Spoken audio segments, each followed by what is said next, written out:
was really the Prime Minister's efforts and vision that really brought us to this stage here today. So it's a particular pleasure to invite him to offer his remarks. Prime Minister. Thank you very much, Ambassador Challenger.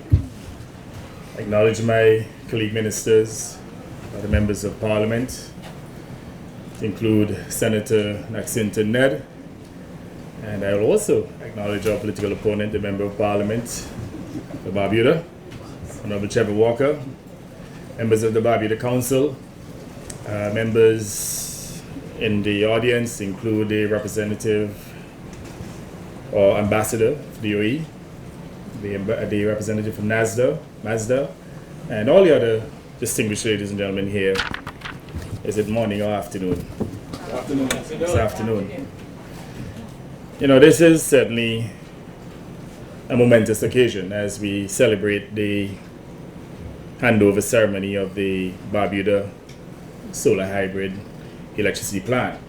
And for me, certainly a very proud moment because, you know, we had to fight real hard to get this facility established. I certainly want to start by thanking the UAE. The UAE contributed up to $4 million to this project. And as you're aware, there are other contributors, including the government of New Zealand, and the remaining facilities would have been literally resourced by the government of Antigua and Barbuda, supported by lendings from, or not lending, well, lendings, they're not grants, but lendings from the CDF, that is the Caribbean Development Fund. Now, we took over the governance of this country in June of 2014, and we established a vision for Barbuda to be a green, organic, sustainable island.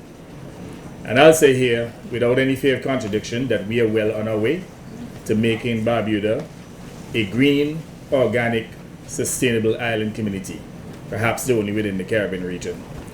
And this is testimony of the commitment of my administration towards the advancement of Barbuda and the Barbudan people.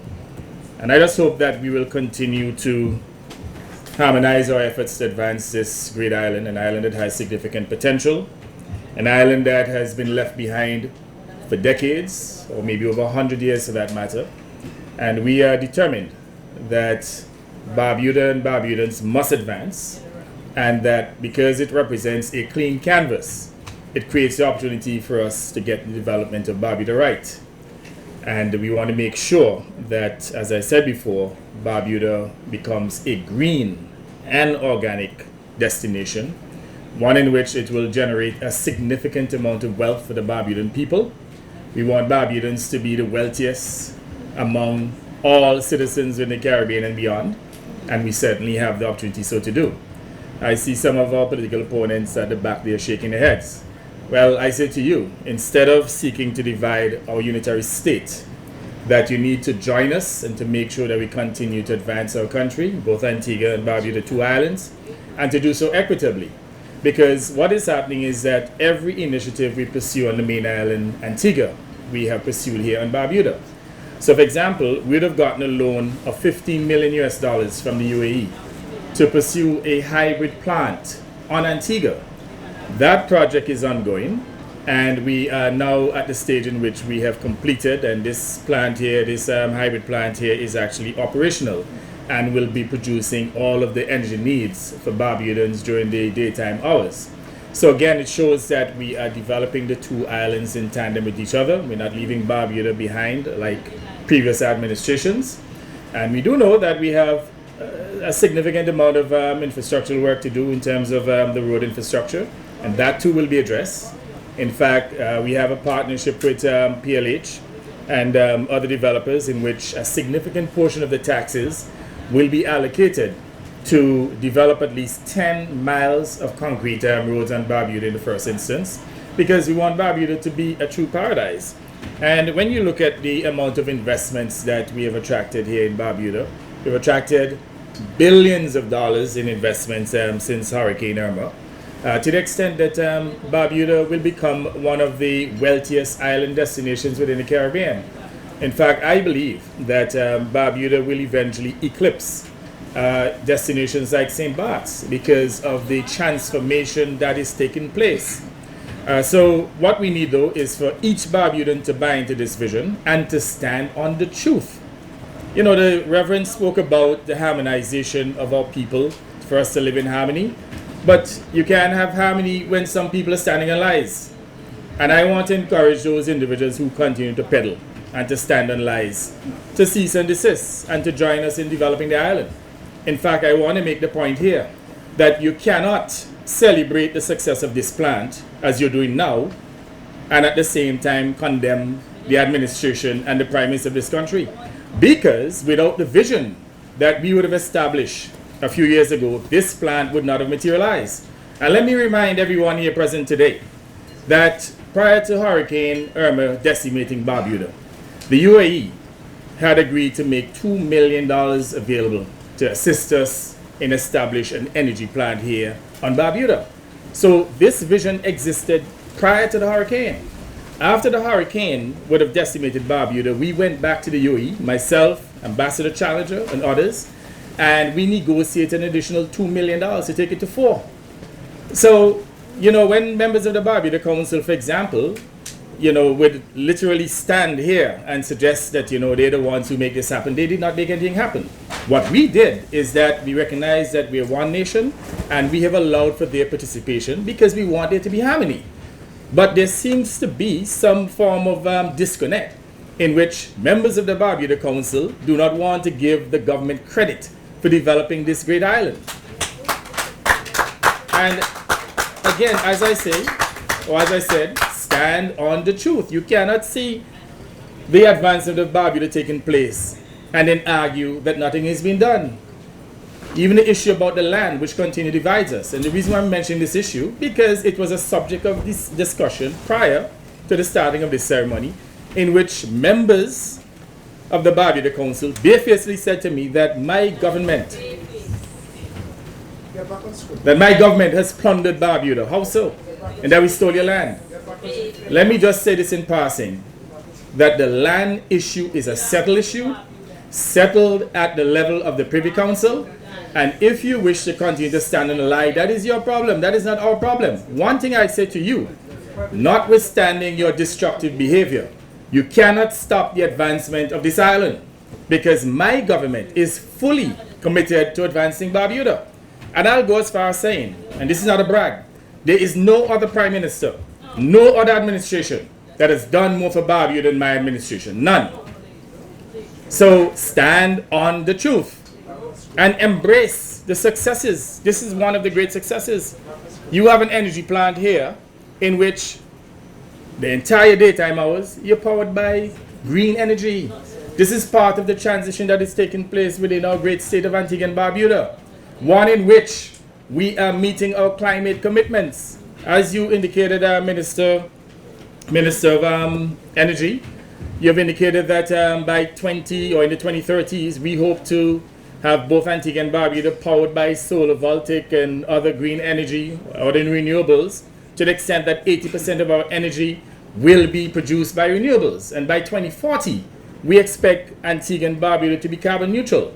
Now, many of you recognize that Antigua and Barbuda is one of the strongest voices out there, notwithstanding our small size in the international community, on the issue of climate advocacy, to have a faster transition into renewables, to reduce emissions so that we can contain global temperatures, and at the same time to protect the planet, to protect our civilization, recognizing that Antigua and Barbuda is on the front lines of climate change.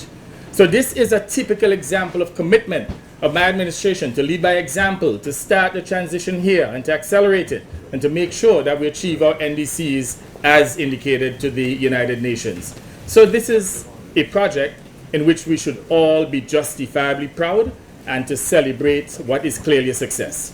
Now, it is evident that at the present level, this plant is already inadequate, because what is happening, the economy here in Barbuda is growing exponentially. As I said before, we've attracted billions of dollars in investments. And as a consequence, the energy requirement will continue to grow. And with that increase, it means that we have to expand this plant, I would say, starting within the next 12 months, no later than 24 months. I believe that we will have to increase the capacity of this plant by at least 300% within the next few years. based on the large projects that are coming on stream, a number of hotel projects. We know, for example, you have PLH, which is a mega development.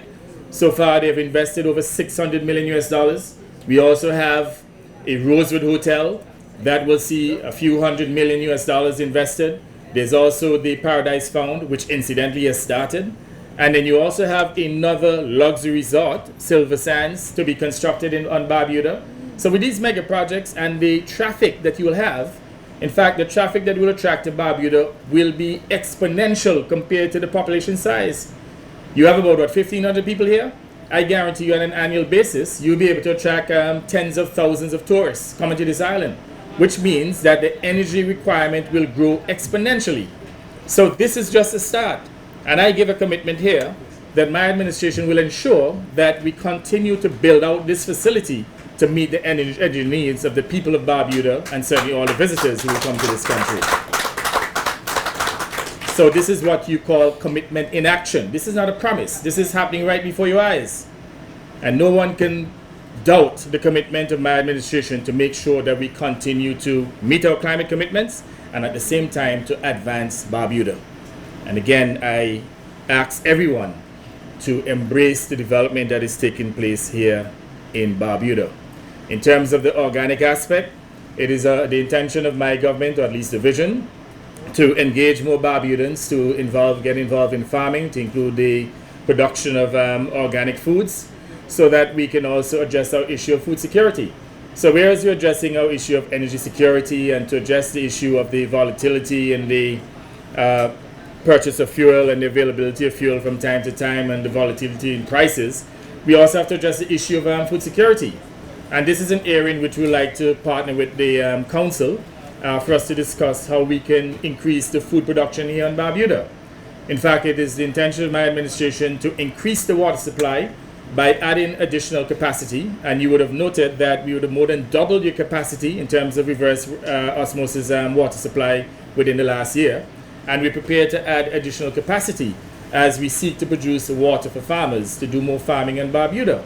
And if we can market Barbuda as a clean destination, which it is, low density, which it is, and one in which you have organic foods, that in itself will be a great selling point for Barbuda. And I recall, when I first came to Barbuda, somewhere around 2012, when I addressed the Barbuda people, I said to you that Barbuda is a diamond in the rough. I said to you that we will advance Barbuda and make Barbuda the envy of all island destinations in the Caribbean. And it is happening. So despite what is being said in terms of the political rhetoric, I am not daunted by that. I'm the type of leader, I stand in the truth. And I speak the truth in any forum. It doesn't matter who or whomever is offended. But the issue of politics must be addressed because you can hear the disruptive comments at the back. All I ask these people, just stand on the truth. And if we do anything that is offensive, take issue with us. But when we come to an initiative like this, we must come together, celebrate it together. Not that you staying behind there and carping at the leader of this country. That is unacceptable. And I'll call you all out in any forum because what you're doing is wrong. There's no justification. Celebrate the progress. Celebrate the advancement. Celebrate the fact that Barbuda has come a long way. Barbuda was a backwater country a few years ago. And when you look at yes, it was. And when you look at what happened as a consequence of Hurricane Irma, in which it literally decimated the country, 90% of your properties were damaged. Look at it today. Look at where you are today. I say to you, give thanks to the progress that you've made and stop dividing our unitary state. I remind you that Antigua and Barbuda is a unitary state. And stop promoting this issue about land and people stealing your land. Nobody stole anything from you. All we have done is to show commitment to the advancement of Barbuda. And that cannot stop, It doesn't matter how you cap. It doesn't matter how you promote lies. The reality is we will continue to advance Barbuda to make sure that we improve the living standards of all Barbudans and Antiguans too. Because at the end of the day, Barbuda is now making a contribution to the overall tax revenue of the state. And it could only get better because as these projects materialize, not only will we have a big energy plan to provide the energy requirements, but of course the taxes that will be generated will go into the treasury to fund the development of both Antigua and Barbuda. So Barbuda will become a contributor, a significant contributor to the revenue of the country. So again, let us celebrate this achievement. It is significant. It will provide the type of stability and certainly the energy security that we require. It will reduce the amount of monies that we have to spend in importing fossil fuels. The distinguished member from the UAE would have indicated, the ambassador, that we will at least displace about 1 million kilograms of carbon. We'll save $1 million in fossil fuels purchase. This plant is significant and it's just a start. As I said, we will increase it at least threefolds.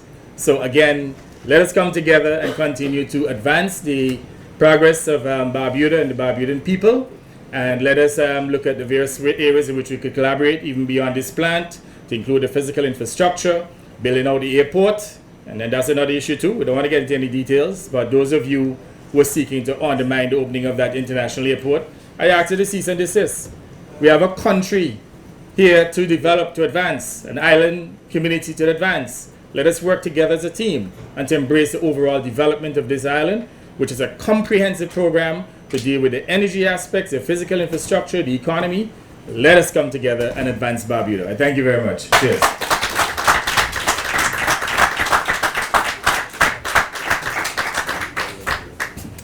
Thank you, Prime Minister. We have another change to the program. We're going to have a cutting of the ribbon. And the local organizers have asked me to, in the spirit of unity and cooperation that the Prime Minister just spoke to, that we're going to ask both the Prime Minister and MP Walker to cut the ribbon.